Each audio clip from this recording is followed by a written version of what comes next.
हमें ज्वाइन कर चुके हैं, माहिर इक़्तिसादियात हैं, policy research institute of market economy prime के CEO हैं डॉक्टर अली सलमान साहब। बहुत शुक्रिया डॉक्टर अली सलमान साहब। जिस तरीके से डॉक्टर अली सलमान साहब जो गुफ्तगू हो रही थी अभी अकबर जैदी साहब के साथ भी, मैं इसी गुफ्तगू को आगे बढ़ाना चाहता हूँ। IMF पर और जो फेडरल डेट बढ़ता जा रहा है इस पर बात करना चाह रहे हैं। अब तकरीबन $1 अरब की जो EFF ट्रेंच है और $200 मिलियन की RSF फाइनेंसिंग है, ये इसको आप किस नज़र से देख रहे हैं? कितनी मीनिंगफुल है इस वक्त हमारे लिए ये?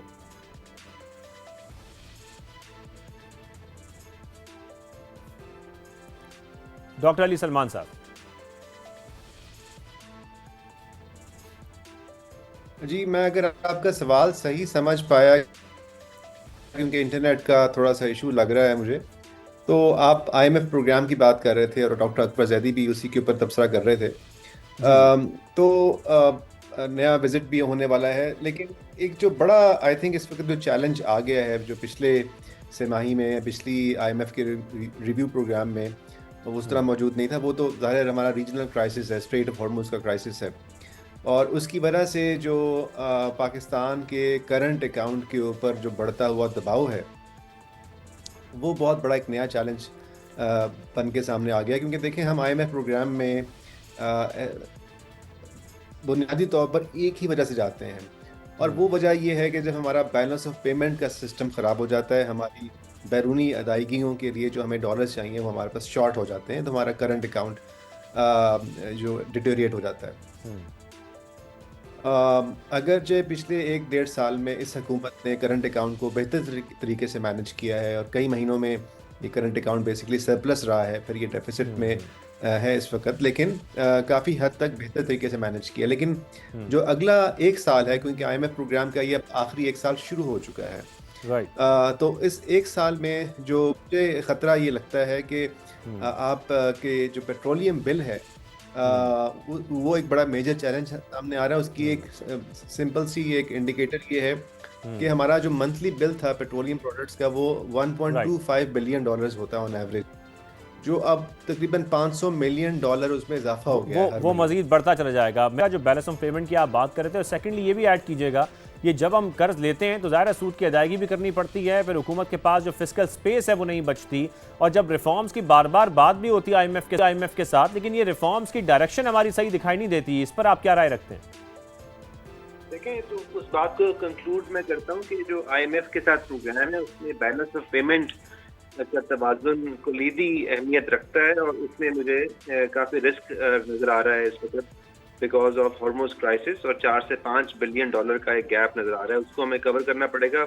और आमतौर पर हमने देखा है कि पास्ट में हमने इसको फ्रेंडली कंट्रीज़ के ज़रिए या रोल ओवर्स के ज़रिए या मज़ीद डिपॉजिट्स के ज़रिए उसको कवर किया है, तो यही स्ट्रैटेजी लगता है हुकूमत को अडॉप्ट करनी पड़ेगी। अब जो आपने रिफॉर्म्स की बात की है, उसमें आप बिल्कुल सही कह रहे हैं कि हमारे पास फिस्कल स्पेस कम है। जो अभी हम NFC वॉर्ड की पहले सेगमेंट में बात कर रहे थे जैदी साहब, उसमें मैं ये इजाफा करना चाहूँगा कि इस वक्त फेडरल हुकूमत, वफाकी हुकूमत सही मानों में वसाइल का 65% जो हिस्सा है वो खर्च कर रही है ऑलरेडी, जिसमें कि स्टेट ओन्ड एंटरप्राइजेज हैं, जिसमें वफाकी हुकूमत है, जिसमें पेंशन के अखराजात हैं, जिसमें डिफेंस के अखराजात हैं। तो ज़ाहिर है ये जो बड़े ब्लॉक्स हैं अखराजात के, वो तो ये हैं, जब तक हम इनको नहीं एड्रेस करेंगे उस वक्त तक हमारी जो सानवी नौइयत की रिफॉर्म्स हैं उसका हमें हमारे बजट के ऊपर खातिर नहीं पड़ेगा। हमारा जो बजट है इन्हीं चीज़ों से बढ़ रहा है, हुकूमत के साइज से, स्टेट एंड एंटरप्राइजेज से, दिफाई अखराजात से। इनको हमें देखने की ज़रूरत है, तब जाकर हम रिफॉर्म्स की तरफ कोई कदम ले सकते हैं। सेकेंडली डॉक्टर साहब, जिस तरीके से हम देखते हैं IMF के साथ बार बार टैक्सेशन के सिस्टम के ऊपर बात होती है, ये फेयर टैक्सेशन सिस्टम किस तरीके से बन सकता है? हम इस एक बुनियादी मसले को हल नहीं कर पा रहे हैं काफ़ी अरसे से। इसी एक बड़ी वजह आपको लगता है कि इनडायरेक्ट टैक्सेस भी हैं? अभी इसका जिक्र डॉक्टर अकबर जैदी भी कर रहे थे। इस वक्त एक दिलचस्प बात यह है कि पिछले कुछ सालों में पाकिस्तान में डायरेक्ट और इनडायरेक्ट टैक्सों का तनासुब वो तकरीबन 50-50% हो गया है। बहुत से लोग उसको रियलाइज नहीं कर रहे। तो जहाँ तक अब हमारे इनडायरेक्ट टैक्सेस हैं उसका हुजूम वॉल्यूम के एतबार से उसमें कमी हुई है, किसी रेट्स में कमी नहीं हुई है, और डायरेक्ट टैक्सेस में इजाफा हुआ है। लेकिन इससे कतई नज़र जो IMF का बुनियादी मसला है कि जो हम लोग जैसे जो थिंक टैंक्स में हैं और जो बुनियादी इख्तलाफ रखते हैं वो ये है कि टैक्स रेट्स को कम करने की कोई भी तजवीज़ IMF या हुकूमत ज़ेर गौर लाने के लिए तैयार नहीं है। हमारा बुनियादी ये है कि जब तक आप टैक्स रेट्स को नहीं कम करेंगे उस वक्त तक इसमें फेयरनेस नहीं आएगी। हमारा इनकम टैक्स, हमारा कॉर्पोरेट टैक्स, हमारा सेल्स टैक्स, सबके जो रेट्स हैं वो इंटरनेशनली कंपेटिटिव नहीं है, बहुत ज़्यादा है, जिसकी वजह से और मैं ये सॉरी टू इंटरप्ट यू, लेकिन ये मैं जो इनडायरेक्ट टैक्सेस का जिक्र कर रहा हूँ ये डॉक्टर साहब इस तरीके से भी कर रहा हूँ कि माली साल अगर 2025-26 को भी देखा जाए, ये जो पेट्रोलियम लेवी की वसूली हुई वो 1.56 ट्रिलियन रुपए रही, जो ज़ाहिर रिवाइज टारगेट था उससे भी ऑलमोस्ट तकरीबन 70 अरब रुपए ज़्यादा थी। तो इस तरीके से फिर दिखाई ये देता है कि शायद हमारी हुकूमत बहुत ज़्यादा इनडायरेक्ट टैक्सेस पर अब डिपेंडेंट हो चुकी है और फिर ज़ाहिर है फिर हम देखते हैं कि टैक्स नेट हमारा ब्रॉड नहीं हो पाता। जी ये बात दुरुस्त है। हम दोनों तरह के टैक्सेस ले रहे हैं जिसमें कि ये पेट्रोलियम लेवी भी शामिल है, जिसमें कि जो सुपर टैक्स भी शामिल है। सुपर टैक्स तो एक डायरेक्ट टैक्स है जो उस आमदनी पर लगता है, बड़ी कारोबारी इदारों पर लगता है जिनकी इनकम 100 मिलियन रुपीस से भी ज़्यादा तजावुज़ कर जाए। सो हम उस तरफ से भी ले रहे हैं और इनडायरेक्टली भी ले रहे हैं। इनडायरेक्ट में हमारी कवरेज बहुत कम है। सेल्स टैक्स में हमारी जो कवरेज है वो पाकिस्तान में 70 लाख बिजनेसेस हैं, उन 70 लाख के मुकाबले में हमारा जो सेल्स टैक्स है वो मुश्किल से 5 लाख बिजनेस को कवर करता है।